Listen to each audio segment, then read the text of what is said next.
तो finally kaiju number 8 का episode number 10 आ चुका है, जो एपिसोड नहीं और ही कुछ बन चुका है। और इसके अलावा सच कहूं तो काइजू नंबर 8 फैंस के लिए आज बहुत सारी न्यूज है, इसलिए चलो ज्यादा टाइम वेस्ट ना करते हुए आज की इस वीडियो को स्टार्ट करते हैं। तो सबसे पहले अपडेट मैंने बात करें जो आता है हमारे मांगा के अपडेट्स को लेकर, जैसे कि यहाँ पे फेरी टेल का न्यू चैप्टर अगर आप लोगों को पढ़ना है तो बता दूं कि इसका न्यू चैप्टर पब्लिश होने वाला है 4 जुलाई 2024 में। और इसके अलावा जो फेरी टेल और ईडन जीरो की मांगा के क्रिएटर है जिनका नाम है हीरो मासीमा, तो यहाँ पे बेसिकली ये 26 जून को एक स्पेशल अनाउंसमेंट करने वाले हैं फैंस के लिए। और अभी क्या अनाउंसमेंट होगी वो तब आने के बाद ही पता चलेगा, लेकिन शायद हो सकता है कि वो अपने न्यू प्रोजेक्ट को अनाउंस करे। अब देखते हैं, शायद कुछ एनिमे को लेकर भी हो सकता है, इसलिए आप लोग चाहो तो इसके लिए एक्साइटेड हो सकते हो। अब हालांकि हम लोग एक ऐसे एनिमे के बारे में बात करें जो बहुत पुराना है, मतलब लिटरली ये एक 80s का एनिमे है। और यहाँ पे मैं बात कर रहा हूँ रनमा एनिमे के बारे में, जिसको आपको पता है तो बता दूं कि ये 80s का मार्शल आर्ट और रोम-कॉम मांगा था, जिसको एनिमे अडैप्टेशन पहले मिला हुआ था। बट जैसे मैंने बताया कि वो एनिमे अडैप्टेशन बहुत ज्यादा इसका पुराना था, इसलिए फैसला किया गया है कि रनमा की सीरीज को यहाँ पे फिर से रीमेक मिलेगा, जो कि चलो काफी अच्छी बात है। बट यहाँ पे पुराने एनिमे के बारे में बात कर ही रहे हैं तो यहाँ पर हम लोग बात करें इवैंगलिन एनिमे के बारे में, जो खुद 90s का एनिमे है। और गेस व्हाट, जो इवैंगलिन के स्टूडियो थे जिनका नाम था गाइनेक्स, तो यहाँ पे जो स्टूडियो गाइनिक्स है वो यहाँ पे बैंकरप्ट हो चुका है, जिसको लेकर आप लोग पूछोगे कि आखिरकार ऐसा क्या हुआ क्या नहीं। तो देखो यहाँ पे कई सारे रीजंस हो सकते हैं, इसके एनिमे प्रोजेक्ट को भी लेकर हो सकता है, या फिर कई सारे लोग पायरेसी वगैरह करते हैं उससे ही फर्क पड़ता है। लेकिन हाँ, यहाँ पे बुरा लगा कि स्टूडियो वाले जो है वो बहुत बुरी तरीके से बैंकरप्ट हो चुके हैं, इसलिए होप करता हूँ कि ऐसी परेशानी कोई और स्टूडियो को ना आए।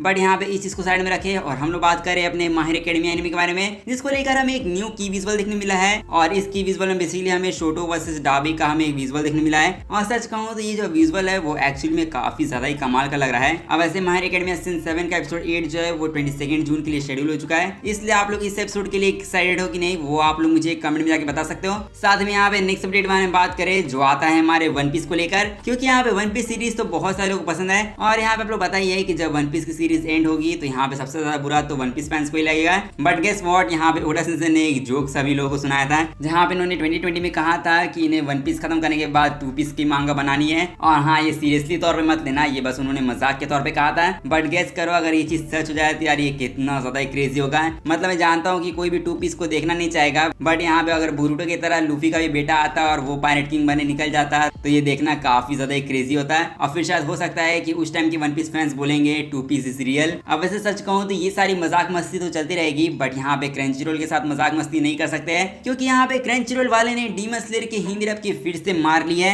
और हाँ, यहाँ पे आप लोग काफी टाइम से डीमन स्लेयर सीजन 4 की हिंदी डब के बारे में पूछ रहे थे, क्योंकि इसका हिंदी डब आ चुका है। और आप लोगों को जानना है कि मुझे इसका हिंदी डब कैसा लगा, इसका रिव्यू आप लोगों को चाहिए, तो लो आज मैं आप लोगों को अपना हॉनेस्ट ओपिनियन बताऊंगा। और यहाँ पे हॉनेस्ट ओपिनियन का मतलब है हॉनेस्ट ओपिनियन, मतलब यहाँ पे ये नहीं कि अगर आप लोग मेरे ओपिनियन से एग्री नहीं करते तो आप लोग हेट दो। यहाँ पे हेट देने की जरूरत नहीं है, सबका अलग अलग ओपिनियन होता है। बट यहाँ पे सच कहूँ तो डीमन स्लेयर के डब का रिव्यू करने की मुझे जरूरत नहीं है, क्योंकि मैंने इंस्टाग्राम पर ही लोगों से पूछा था कि उन्हें डीमन स्लेयर का डब कैसा लगा। और सच कहूँ तो यहाँ पे दुनिया की जो सबसे बड़े रोस्टर है वो खुद ऑडियंस ही है, क्योंकि मैं मजाक नहीं कर रहा हूँ। बट यहाँ पे ऑडियंस से मैंने सवाल पूछ कर ही गलती कर दी, क्योंकि डीमन स्लेयर सीजन 4 के डब को सुने बाद ऑडियंस ने ही डीमन स्लेयर के सीजन 4 की डब की मार ली। और यहाँ पर एक एक करके ऑडियंस की रिस्पांस मैंने बात करें कि ऑडियंस का क्या रिस्पांस आया था, तो पहला रिस्पांस था बेकार, और दूसरा रिस्पांस ये है कि इसको डब करने से बेहतर था कि डब ना ही करते।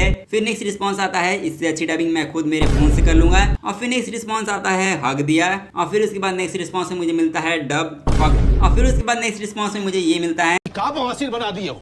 And last but not the at least, यहाँ पे जो इसके पॉइंट्स मिले हैं वो है 50-50, जो कि देखा जाए तो ये मैंने आप लोगों को कुछ गिने चुने रिस्पांस दिखाए हैं। इससे खतरनाक रिस्पांस मुझे ऑडियंस के द्वारा मिले थे डीमन स्लेयर सीजन 4 के डब को लेकर, जहाँ पे सवाल होगा कि क्या डीमन स्लेयर सीजन 4 की डबिंग सच में इतनी ज्यादा बेकार है कि यहाँ पे ऑडियंस को इतनी ज्यादा प्रॉब्लम हो रही है। मतलब देखो, मेरा कहना क्या है कि अगर जब तक ऑडियंस को किसी डब से प्रॉब्लम नहीं है तब तक मुझे प्रॉब्लम नहीं है। बट यहाँ पे अगर ऑडियंस ही उस डब से खुश नहीं है तो यहाँ पर मैं भी खुश नहीं रहूंगा। बट देखा जाए तो यहाँ पे जहाँ इतने सारे लोग डबिंग को लेकर बुराई कर रहे हैं वहां पे मैं थोड़ी सी तारीफ करना चाहूंगा, क्योंकि देखो मेरे कहने का मतलब ये है कि जब आपकी एक्सपेक्टेशन किसी से माइनस में हो तो यहाँ पे आप लोग जब उसकी डबिंग को देखोगे तो आप लोगों को वो डबिंग अच्छी लगेगी। और वही एग्जैक्टली मेरे साथ भी हुआ, क्योंकि जब मैंने बोल मीडिया का नाम सुना था कि बोल मीडिया स्टूडियो जो है उसको डब करेगी, तब यहाँ पे मेरी एक्सपेक्टेशन 0 से क्या माइनस पे चली गई थी। इसलिए टू बी ऑनेस्ट यहाँ पे डबिंग मुझे ठीक ही लगी है। और यहाँ पे मेरी बात खत्म नहीं हुई है, पहले मेरी बात सुनो। यहाँ पे दूसरी चीज ये है कि यहाँ पे जितने भी लोग हैं वो इस चीज से तो एग्री करेंगे कि डीमन स्लेयर के जो पहले के सीजन डब हुए थे उससे बेटर यहाँ पे डबिंग देखने मिली है। बट उनसे बेटर डबिंग देखने को मिली है, तो इसका मतलब ये नहीं कि इसका हिंदी डब अच्छा है। यहाँ पे इसका हिंदी डब अभी भी बवासीर है। और यहाँ पे मेरी बातों को गलत मत समझना, यहाँ पे मैं जैपनीज डब से कंपेयर नहीं कर रहा हूँ। यहाँ पे मैं क्रंचीरोल के top class Hindi dub anime से यहाँ पे डीमन स्लेयर के डब को कंपेयर कर रहा हूँ, तो इसका डब यहाँ पे बकवास साउंड कर रहा है, क्योंकि इसके अंदर यहाँ पे बहुत सारी प्रॉब्लम्स मुझे देखने को मिली है। जैसे जो कास्टिंग प्रॉब्लम हुई है वो हमें इसमें देखने को मिली है। फिर उसके अलावा डबिंग डायरेक्टर ने जो डायरेक्शन दिया है डबिंग को लेकर वो भी बहुत ज्यादा बेकार है। फिर उसके बाद जो स्क्रिप्टिंग है उसकी भी मार ली है। मतलब यहाँ पे स्क्रिप्टिंग को लेकर काफी सारे लोगों को फनी लग रहा है कि फनी स्क्रिप्टिंग है, बट एक्चुअली में ऐसा नहीं है। पूरे स्क्रिप्ट के अंदर ये लोग वर्ड चेंज कर रहे हैं। मतलब यहाँ पे मैं इंग्लिश वर्ड की बात नहीं कर रहा हूँ, मैं बात कर रहा हूँ कुछ मीनिंग्स के बारे में। मतलब यहाँ पे कोई कैरेक्टर कुछ बोल रहा है तो उसके मीनिंग को ये लोग हिंदी डब में चेंज कर देंगे फनी दिखाने के लिए। और देखो यहाँ पे अगर जबरदस्ती कोई चीज को फनी दिखाने की कोशिश की जाए तो वो चीज क्रिंज बन जाती है,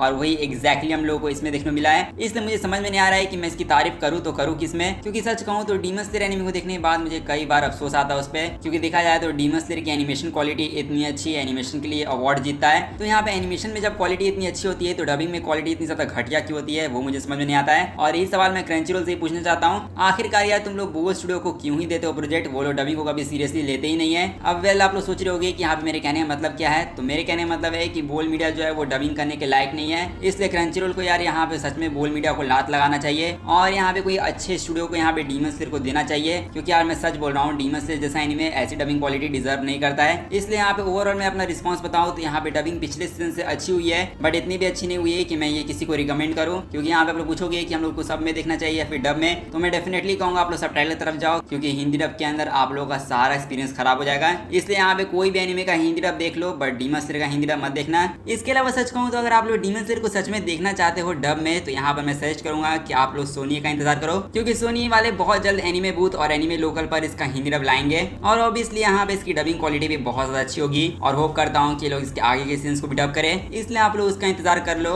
और इसके अलावा यहाँ पे ऑडियंस की रिस्पॉन्स को देखते हुए और मेरा रिस्पॉन्स यहाँ पे जोड़कर यहाँ पे जो ओवरऑल मैं इसको रेटिंग देने वाला हूँ, यहाँ पे डीमन स्लेयर सीजन 4 के हिंदी डब को मैं 5/10 की रेटिंग दूंगा। एक्चुअली मैं सच कहूँ तो मैं इससे कम रेटिंग देना चाहता था। इसलिए आप लोग डीमन स्लेयर सीजन 4 के हिंदी डब को कितना रेट देना चाहोगे वो आप लोग मुझे कमेंट में जाके बता सकते हो। अब वैसे सच कहूँ तो ऑडियंस को डीमन स्लेयर सीजन 4 के डब से मतलब नहीं है। मतलब एक्चुअली में काफी सारे लोग डीमन स्लेयर को देखना स्टार्ट कर चुके हैं, और जो नहीं करे वो इंग्लिश डब की डिमांड करे, क्योंकि क्रंचीरोल ने शायद अब तक इंग्लिश डब अवेलेबल नहीं करवाया है। और होपफुली क्रंचीरोल जो है वो इसके इंग्लिश डब को अवेलेबल करवा दे, क्योंकि काफी सारे लोग इसके इंग्लिश डब की डिमांड करें। इसलिए डीमन स्लेयर सीजन 4 का इंग्लिश डब आ जाएगा तब मैं आप लोग बता दूंगा। साथ में इसके बाद नेक्स्ट अपडेट के बारे में बात करें, जो इस वीडियो का लास्ट अपडेट भी है, और ये अपडेट आता है अपने काइजू नंबर 8 को लेकर, क्योंकि यहाँ पे काइजू नंबर 8 का एपिसोड 10 आ चुका है। और सच कहूँ तो ये एपिसोड नहीं, ये तो बवाल चीज है वे, क्योंकि मजाक नहीं कर रहा हूँ, बट ये एपिसोड एब्सोल्यूट सिनेमा था। क्योंकि ये एपिसोड शुरू से लेकर आखिर तक पूरा इंटरेस्ट आप लोगों का बना कर तो रखेगा ही, बट यहाँ पे इस एपिसोड के अंदर कुछ ऐसे सीन्स है, जैसे होशिना वर्सेस काइजू नंबर 10 की फाइट। उस फाइट को आप लोग देखोगे तो आप लोग को ऐसी फीलिंग आएगी कि आप लोग लिवाई वर्सेस बीस्ट टाइटन की फाइट देख रहे हो। और इसके अलावा इस एपिसोड के अंदर जो लास्ट वाला सीन था, जिसके अंदर काफका ट्रांसफॉर्म हो जाता है और उसका सीक्रेट एक्सपोज हो जाता है, तो वो वाला जो सीन था वो तो सबसे ज्यादा एपिक था। मतलब होता है ना कि एनिमेशन को देखकर शरीर में पावर आ जाती है, जैसे टेनगेन वर्सेस ग्योतारो वाली फाइट कोई भी देखता है तो उसको गूज़बम्प और शरीर में अलग ही ताकत आ जाती है देखने पर। उसी तरीके की दमदार एनिमेशन यहाँ पे प्रोडक्शन आईजी ने हम लोगों को दी थी। और सच में यार स्टूडियो से मैंने एक्सपेक्ट नहीं किया था कि ये एनिमेशन को इतनी नेक्स्ट लेवल पर लेके चले जाएंगे। इसलिए यहाँ पे मानना पड़ेगा कि ये एपिसोड काइजू नंबर 10 का अब तक का सबसे बेस्ट एपिसोड है। और नेक्स्ट एपिसोड के अंदर क्या होगा वो तो अब आने के बाद ही पता चलेगा, क्योंकि यहाँ पे मैं आप लोग कुछ बताने वाला नहीं हूँ, बट यहाँ पे तो समझ ही जाओगे कि अब अगले एपिसोड में क्या ही होगा।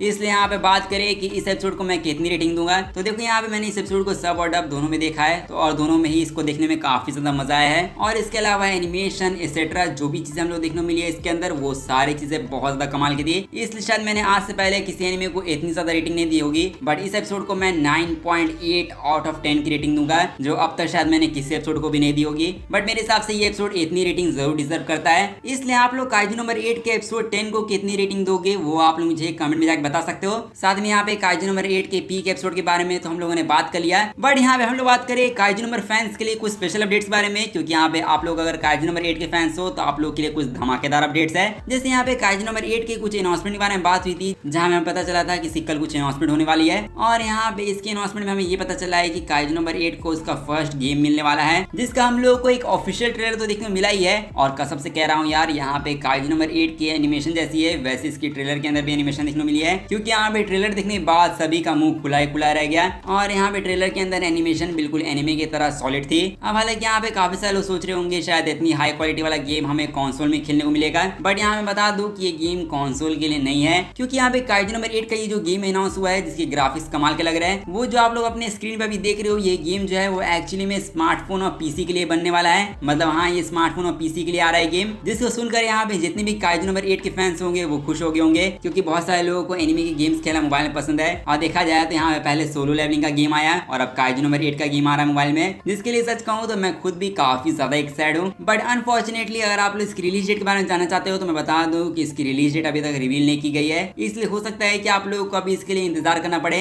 बट जैसे ये गेम आ जाएगा वैसे मैं आप लोग बता दूंगा। इसलिए काइजू नंबर 8 के इस गेम को खेलने के लिए आप लोग एक्साइटेड हो कि नहीं वो आप लोग मुझे कमेंट में जाकर बता सकते हो। अब वैसे मैं जानता हूँ कि इस न्यूज को सुनने के बाद भी काफी सारे लोग डिसअपॉइंट हो गए होंगे, क्योंकि यहाँ पे काइजू नंबर 8 फैंस को चाहिए सीजन 2 का क्या हाल है, क्या सीजन 2 आएगा या नहीं। तो यहाँ पे काइजू नंबर 8 फैंस के लिए अच्छी न्यूज है, क्योंकि इसके सीजन 2 को लेकर भी हमें एक न्यूज मिल चुकी है। और ये न्यूज ये है कि काइजू नंबर 8 के सीजन 2 के ऊपर ऑलरेडी काम स्टार्ट हो चुका है। और इसका मतलब ये भी है कि सीजन 1 के बाद हम लोगों को इसका सीजन 2 भी देखने मिलेगा, जिसके लिए यहाँ पे पर्सनली तौर पे मैं तो काफी ज्यादा खुश हूँ। और यहाँ पे काइजू नंबर 8 के सीजन 2 के लिए आप लोग एक्साइटेड हो कि नहीं वो आप लोग मुझे कमेंट में जाकर बता सकते हो। अब हालांकि काइजू नंबर 8 फैंस को मैंने इतनी कमाल की न्यूज दी है, तो यहाँ पर अगर आप लोग भी काइजू नंबर 8 के फैन हो तो आप इस वीडियो को जाकर लाइक कर दो। और साथ में अगर आप लोगों को ऐसी ही कमाल की न्यूज फ्यूचर में भी चाहिए तो आप लोग इस चैनल को सब्सक्राइब करके रख लो। और अब मिलूंगा आप लोगों से बस ऐसी ही अगली वीडियो में, तब तक लिए गुड बाय।